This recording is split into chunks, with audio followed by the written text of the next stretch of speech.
Eric Borghini, bonjour et merci de bien vouloir répondre aux questions Maritima sur un sujet qui est assez triste et douloureux puisque ce week-end la mémoire de Nessim Ramdan sera honorée sur les terrains de toute la Ligue de Méditerranée, notamment au moment du tour de Coupe de France.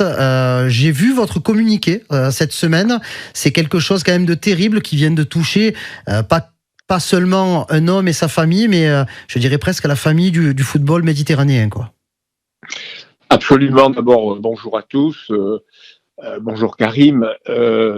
Oui, c'est toute notre communauté du football sudiste qui a été frappée de plein fouet par cet assassinat absolument innommable dont a été victime Nessim Ramdam, qui était un homme vraiment un homme extraordinaire, un papa d'abord, père de famille fabuleux. Il avait 2 jumeaux de 11 ans, il avait une petite fille de 4 ans.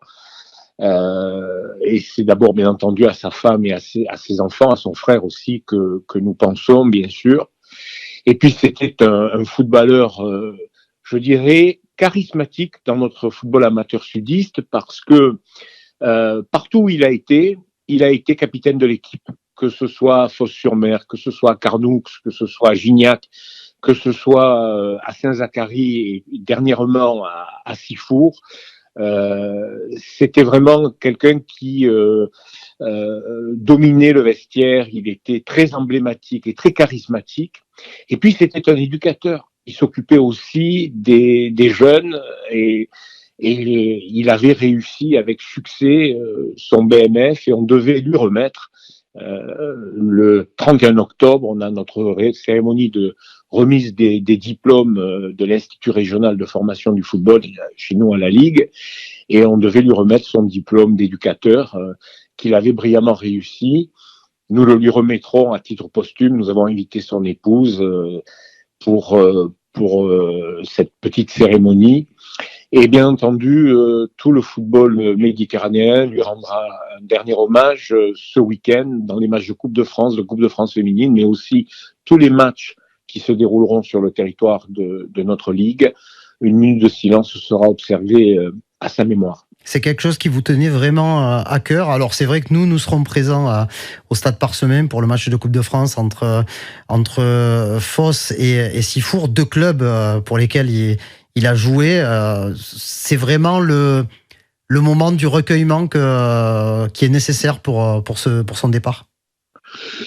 Oui, c'est la moindre des choses qu'on pouvait faire, hein, de se rappeler se rappeler son sourire, se rappeler sa gentillesse, l'homme, le papa, le camarade qu'il était, et surtout peut-être aussi le moment de réfléchir un petit peu à cette violence absolument insupportable qui envahit toute la société française, cet ensauvagement de la société française.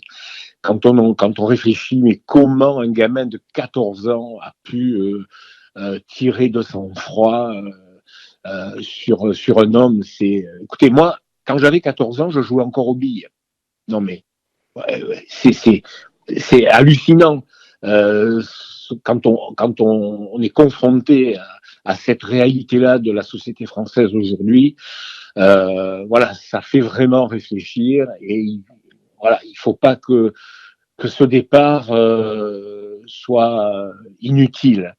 Il faut que ça serve de leçon, de prise de conscience que voilà, on doit plus voir des choses pareilles se produire, quoi. Président Borghini, vous qui connaissez beaucoup de monde dans le milieu du football, notamment, mais pas que, à l'extérieur de la Méditerranée, vous avez été sollicité.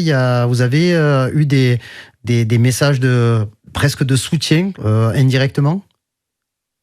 Non, moi je n'ai pas reçu de message de soutien particulier, mais je sais qu'il y a eu un très fort élan de solidarité envers la famille de Nessim. D'ailleurs, aux obsèques, il y avait un monde fou pour ces obsèques.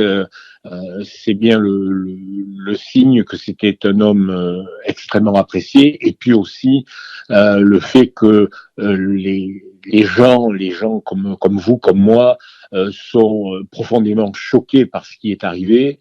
Et le retentissement, hein, quand même, dans la France entière, parce qu'on en parle encore, tous les jours, on en parle aux informations de ce drame absolument affreux.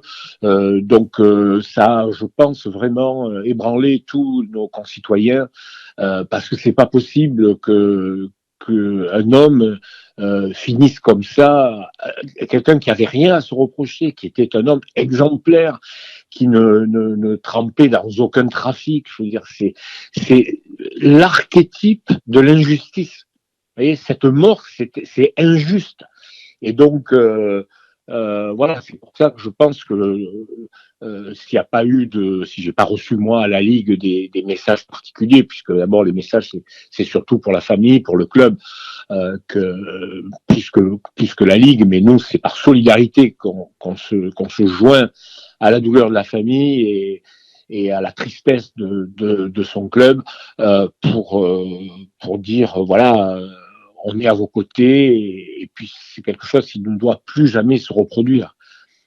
Éric Borghini, je voudrais, si vous le voulez bien, parler un peu sportif maintenant avec la décision qui a été officialisée à la mi-journée. Le Football Club de Martigues va quitter la région pour ses prochains matchs à domicile, entre guillemets. Les Martégots ne joueront plus au Vélodrome jusqu'à la fin de l'année civile 2024. Avant, on l'espère, de retrouver le stade Francis Turcan. Ils sont obligés de s'exiler, entre guillemets, à Guignon. Quel est votre regard, votre sentiment par rapport à cette situation? Ben, c'est un sentiment un peu paradoxal. Je comprends d'abord, première des choses, pour des raisons économiques, puisque la location du stade Vélodrome n'était pas sans incidence sur le budget du club. Donc, à un moment donné, voilà, quand les recettes ne suffisent pas à compenser les frais nécessaires à l'organisation des matchs à domicile, c'est tout à fait normal que le club, provisoirement, cherche une solution. Ils l'ont trouvé à Guignon, bon, qui est un pays de football aussi. Alors, bien sûr, quand je dis que c'est un peu paradoxal, c'est que autant on comprend la décision de gestion du club, autant je me mets à la place des supporters, des fans, qui auraient évidemment aimé continuer à voir évoluer les Martégots au stade Vélodrome. Bon, c'est quelque chose, je pense, de très provisoire, le temps de mettre bien aux normes le stade Francis Turcan. Et d'ici le début de l'année prochaine, alors c'est pas très long à attendre, c'est toujours trop long, mais bon, voilà, c'est venir ici chez nous en Provence, et bientôt les supporters pourront à nouveau vibrer pour cette équipe de Martigues dans leur stade traditionnel, habituel à Francis Turcan. Et on espère que cet exil provisoire soit le plus réduit possible, et que très vite il retrouve le chemin de la Venise provençale pour des soirées de football très très enthousiasmantes, et qui donneront beaucoup de plaisir, je pense, aux fans de Martigues.